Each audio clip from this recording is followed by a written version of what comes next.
Ассалаумағалейкум достар, сіздермен бірге Марфуға Шапян. Әдеттегідей менің каналымда жүздесіп отырмыз.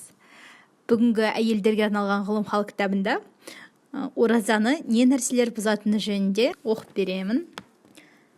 Ораза ұстаудың басты хикметі нәпсіні белгілі бір уақытқа дейін ішіп жеу, темекі және жыныстық қатынас секілді қалаулардан шектеу. Осы себепті аштық, шөлдеу және жыныстық құмарлық сезімін қанағаттандыруға бағытталған барлық іс-әрекеттер оразаны бұзады. Себебі бұл жағдайда оразаның ешбір мәні қалмайды.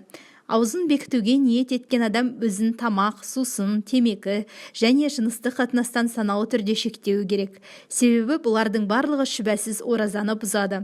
Аузы берік адам осылардың бәрінен өзін шектесе және естен тану, ауыз толтыра құсу, етеккір секілді оразаны бұзатын еріксіз жағдайлар орын алмаса, онда ораза міндетін атқарған болады.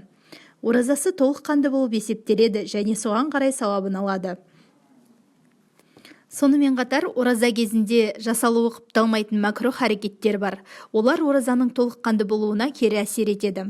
Мұндай жағымсыз әрекеттерден аулақ болуды пайғамбарымыз саллаллаху алейхи уассалам айтып кеткен. Олар бір нәрсенің дәмін себепсіз тату немесе шайнау мәкрух. Бұл оразаның бұзылуына себеп болуы мүмкін. Бірақ көп мөлшерде пісірілген тамақтың дәмін көру үшін тамақтың дәмін көріп түкіріп тастауға болады. Дәмін татқан уақытта ішке жұтпауы керек. Екінші, аузы берік кісіге сулы мисуакты қолдану мәкрух. Үшінші, дәрет алған кезде аузына, мұрнына суды көп пайдалану мәкрух. Төртінші, бал немесе май секілді сатып алатын нәрселердің қандай екенін білу үшін дәмін татып көру мәкрух. Бесінші, шайналып тәттісі кеткен сағызды шайнау мәкрух, ал жаңасын шайнауға мүлдем болмайды.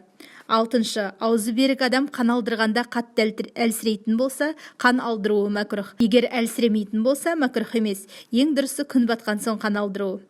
Жетінші, өзіне сенімсіз аузы берік жанның әйелін сүюі мәкрух. Өзіне сенсе мәкрух емес. Оқыған Марфуға Шапян.